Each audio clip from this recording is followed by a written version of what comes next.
Okay, सो अभी start करते हैं फार्माकोकाइनेटिक का पोर्शन। फार्माकोकाइनेटिक के पोर्शन में हम कौन कौन सी चीज़ें डिस्कस करेंगे? हम डिस्कस करेंगे एब्जॉर्प्शन, एब्जॉर्ब जब हो जाएगी फिर हमारी बॉडी में डिस्ट्रीब्यूट होगी, डिस्ट्रीब्यूशन के बाद मेटाबोलाइज हो जाएगी जिसमें ड्रग इनएक्टिव हो जाएगी। जब इनएक्टिव हो गई तो अब एक्सक्रीशन होगी। ठीक है, अच्छा, हम फार्माकोकाइनेटिक के इन पोर्शन से पहले एक टॉपिक डिस्कस करेंगे, दैट इज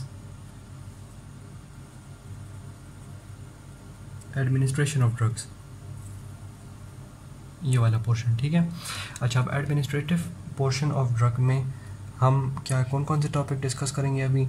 वो होगा what is a dose, dose क्या होता है, टाइप ऑफ डोज, ठीक है, एंड राउट ऑफ एडमिनिस्ट्रेशन। ठीक है, कि एब्जॉर्प्शन सिर्फ स्टमक से नहीं होती, तो इस टॉपिक में हम ये भी इसमें भी वाला पोर्शन डिस्कस कर लेंगे। ठीक हो गया। आज स्टार्ट करते हैं with our first portion, that is administration of drugs. ठीक हो गया, ये 3 टॉपिक्स डिस्कस करते हैं। ओके, अच्छा, तो अब डोज क्या है और डोज क्यों इम्पोर्टेंट है?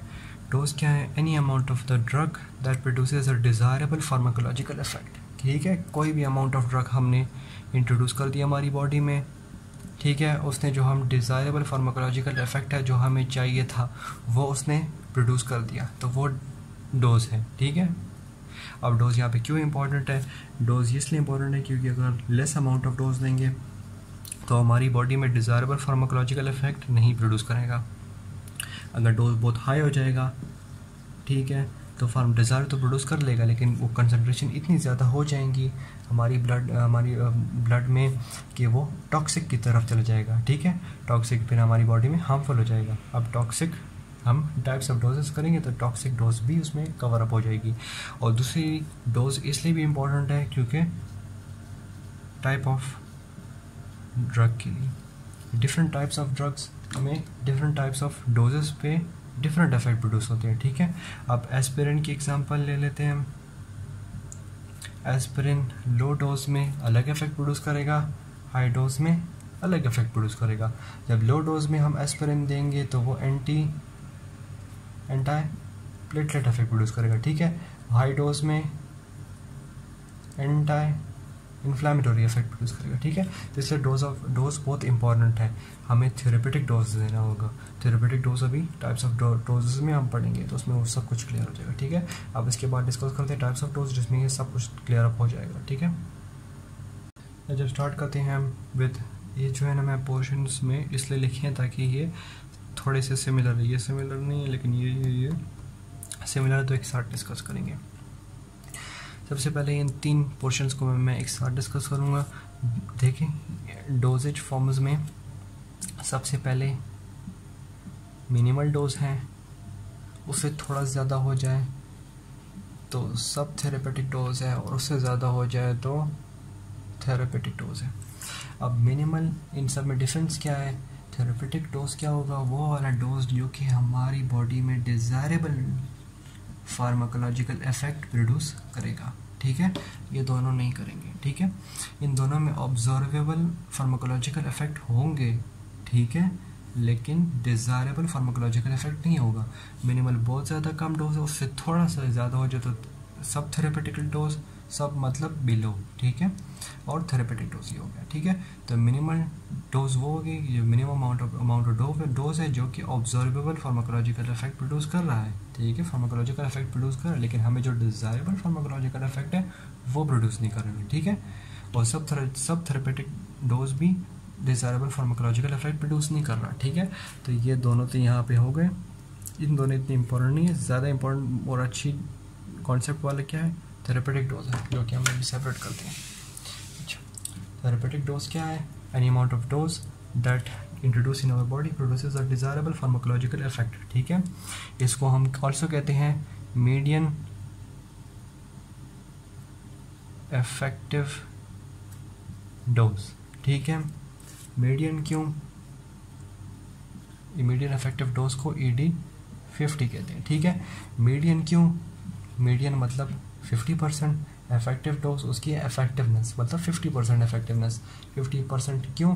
क्योंकि हम जो है ना, अगर हम एक पॉपुलेशन ले लें, ठीक है, ये सारी पॉपुलेशन है, इसको हम 100% कंसिडर कर लें, ठीक है, इनमें हम जब ये थेरेपेटिक डोज इंट्रोड्यूस करेंगे तो इनमें 50% ऑफ द पेशेंट्स क्या होंगे, उनमें डिज़ायरेबल फार्माकोलॉजिकल इफेक्ट प्रोड्यूस होगा और 50 में नहीं होगा, तो इसलिए ED50 कहते हैं, ठीक है। अच्छा, अब थेरेपेटिक डोज क्या है, इसमें जो है ना फर्दर 2 टाइप्स हैं जो कि इंटरेस्टिंग है। उसमें एक है लोडिंग डोज, ठीक है, और सेकंड है मेंटेनेंस डोज, ठीक है। अब दोनों में क्या डिफरेंस है? दोनों में डिफरेंस ये है कि लोडिंग डोज हम किस तरह देते हैं और क्यों देते हैं, मैं सब कुछ बताता हूँ। लोडिंग डोज क्या होती है? बल्क डोज होती है, ठीक है, सही है। और ये क्या है? मिनिमल डोज है, ठीक है। पहले ये डिस्कस करते हैं। बल्क डोज हमने क्यों दी? बल्क डोज इसलिए दी ताकि, छोड़ा मैं एग्जांपल बता रहा तो फिर ये बल्क डोज एक्सप्लेन हो जाएगी। फॉर एग्जांपल हम एक सिचुएशन ले लें, इमरजेंसी की सिचुएशन ले लें, ठीक है। एक ड्रग है ए जिसकी हाफ लाइफ है 1 आवर, ठीक है, सही है। अब ड्रग कब मैक्सिमम थेरेपेटिक इफेक्ट प्रोड्यूस करेगा? जब हमारी बॉडी में वो प्लाज्मा में स्टेडी स्टेट हो जाए। स्टेडी स्टेट मतलब कि एक तरफ से एडमिनिस्टर हो रही है, दूसरी तरफ जिस रेट से एडमिनिस्टर हो रही है ड्रग, सेम रेट से एक्सक्रीट हो रही है ड्रग, ठीक है। जब वो स्टेडी स्टेट में होगा तब वो डिज़ायरेबल फार्माकोलॉजिकल इफेक्ट तब सही प्रोड्यूस करेगा, ठीक है। तो एक ड्रग है जिसकी हाफ लाइफ है 1 आवर है, ठीक है। अच्छा, अब स्टेडी स्टेट अटेन करने के लिए, स्टेडी स्टेट 95% अटेन करने के लिए 4 to 5 हाफ लाइफ चाहिए, ठीक है, सही हो गया। 100% क्यों? क्योंकि 100% जो आइडियल केस में सिर्फ एक्चुअली 100% अटेन नहीं होती।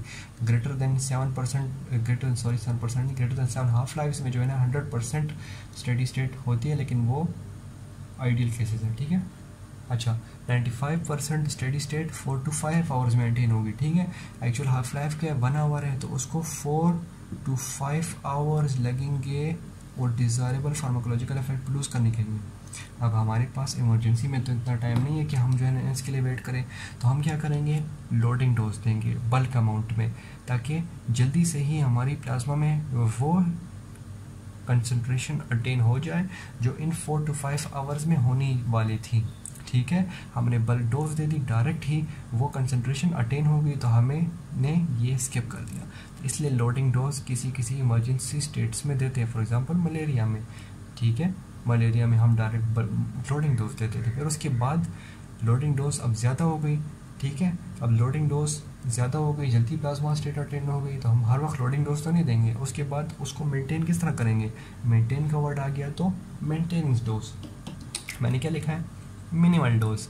मिनिमल अमाउंट ऑफ डोज दे रहे हैं ताकि हमारे प्लाज्मा में जो इसकी वजह से हाई हो गया था ड्रग, वो ये क्या करेगा? मेंटेन कर लेगा, ठीक है। तो minimum amount of dose that is given introduce in our body, जो कि स्टेडी स्टेट जो इंक्रीज हुई थी उसको मेंटेन कर ले, ठीक है। तो मेंटेनेंस डोज देंगे, ठीक हो गया। अच्छा, अब ये तीनों हो गए, आते हैं next with minimal and the maximum tolerated dose. अच्छा, मिनिमम एंड मैक्सिमम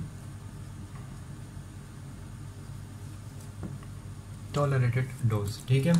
अच्छा, वर्ड में ही मीनिंग लिखे हुए हैं। Minimum means less, maximum means more, ठीक है। मिनिमम टॉलरेटेड डोज करते हैं लेस, और सॉरी मैं टॉलरेटेड का मीनिंग बता देता हूँ। टॉलरेटेड मतलब कि हमारी बॉडी वो ड्रग टॉलरेट कर ले, मतलब बर्दाश्त कर सके, ठीक है, ताकि उससे अगर ज़्यादा हो जाए तो हमारी बॉडी क्या हो जाएगी? वो मेंटेन नहीं कर सकेगी, वो ड्रग क्या चली जाएगी? टॉक्सिक की तरफ चली जाएगी, ठीक है। हमारी बॉडी उसको टॉलरेट नहीं कर सकती। अच्छा, अब मिनिमम टॉलरेटेड डोज क्या है? मिनिमम टॉलरेटेड डोज मतलब कि हमारी बॉडी एक थोड़ी सी अमाउंट ऑफ ड्रग है, लेस अमाउंट ऑफ ड्रग है जो कि हमारी बॉडी टॉलरेट कर सकती है। उससे अगर ड्रग इंक्रीज़ हो जाए डोज, तो वो किस तरफ चली जाएगी? टॉक्सिक की तरफ चली जाएगी, ठीक हो गया, सही। तो हम उस ड्रग को इससे ज़्यादा, इस डोज से ज़्यादा नहीं ज़्यादा कर सकते।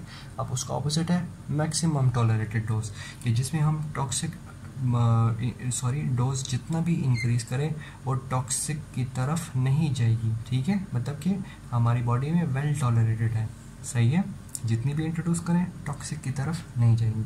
अब ये टॉक्सिक डोज, लीथल डोज और फेटल डोज करते हैं। Okay, so what is toxic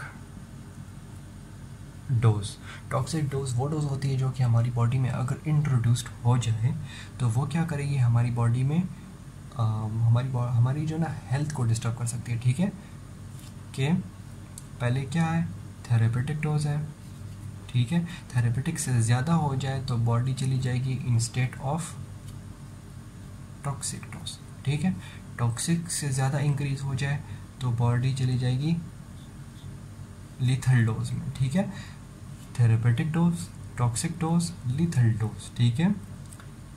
तो थेरेपेटिक डोज वो डोज जो हमारी बॉडी में मैक्सिमम फार्माकोलॉजिकल इफेक्ट प्रोड्यूस कर रहा है। टॉक्सिक डोज क्या है, जो हमारी बॉडी में वो डोज इतनी ज़्यादा हो गई कि हमारी बॉडी एक्सक्रीट नहीं कर रही, वो फार्माकोलॉजिकल इफेक्ट बहुत ज़्यादा हो गया टॉक्सिक, ठीक है, तो हमारी बॉडी में अब वो ख़राब करती है हमारी हेल्थ को, ठीक है। अब उससे भी ज़्यादा हो जाए तो लीथल डोज जो कि हमारी हेल्थ को तो डैमेज कर रही है, ये तो कर रही थी, अब ये हमारी लीथल प्रोड्यूस हो सकती है, ठीक है। तो लीथल डोज भी हो गया, टॉक्सिक डोज भी हो गया। अब बात है फेटल डोज में। फेटल डोज क्या है, और ये बात कर लूँ कि लीथल डोज क्या है, हम एक्सपेरिमेंटल एनिमल्स में डोज ज़्यादा करते हैं ताकि हमें पता चले कि थेरेपेटिक डोज क्या है, उस एक पर्टिकुलर ड्रग की थेरेपेटिक डोज क्या है, टॉक्सिक डोज क्या है और लीथल डोज क्या है, ताकि हम अपने आप को बचा सकें। एक्सपेरिमेंटल एलिमेंट्स में, एनिमल्स में हम लीथल डोज फाइंड कर सकते हैं, ठीक है। और फेटल डोज क्या है, फेटल डोज ऑब्वियसली डेथ के साथ रिलेटेड है, तो ये एनी अमाउंट ऑफ ड्रग अगर हम ये इंट्रोड्यूस करें जो कि डायरेक्टली जो है ना फेटल प्रोड्यूस हो सकती है हमारे लिए, ये ऑब्वियसली ये फार्माकोलॉजी में नहीं आती, ये है ना फॉरेंसिक की फील्ड में आएंगी, ठीक हो गया। अब लास्ट करते हैं ये 3 टाइप्स ऑफ डोजेस, ठीक है। What is the booster dose? Booster क्या है, बूस्टर डोज क्या है, मिनिमल अमाउंट ऑफ डोज है जो कि हमारी बॉडी में जब इंट्रोड्यूस हो जाए हमारी इम्यूनिटी को इंक्रीज़ कर देते हैं या बूस्टअप कर देते हैं, कि हमारी सिर्फ इम्यूनिटी के साथ इसका काम है, ठीक है, बूस्टर शॉट्स जो लगाते हैं। डिवाइडेड डोज क्या है, डिवाइडेड डोज वो होती है जो हम डोज को डिवाइड कर दें 24 आवर के इंटरवल में, ठीक है, ठीक है, twice a day, 3 times a day, इस तरह ही आगे अप टू सो, ठीक है। अच्छा, ये डिवाइडेड डोज हमारी बॉडी में डिवाइड कर 24 आवर के इंटरवल में, बूस्टर शॉट इम्यूनिटी के साथ काम है। पीडियाट्रिक डोज क्या है, पीडियाट्रिक डोज वो टाइप्स ऑफ डोज है जो कि जो है ना हम किस में देते हैं, बच्चों को देते हैं पीडियाट्रिक्स की फील्ड में, ठीक है। बच्चों को क्यों अलग डोज है, उनकी डोज इसलिए अलग है क्योंकि उनके लिवर की वजह से, ठीक है, लिवर की वजह से। क्यों?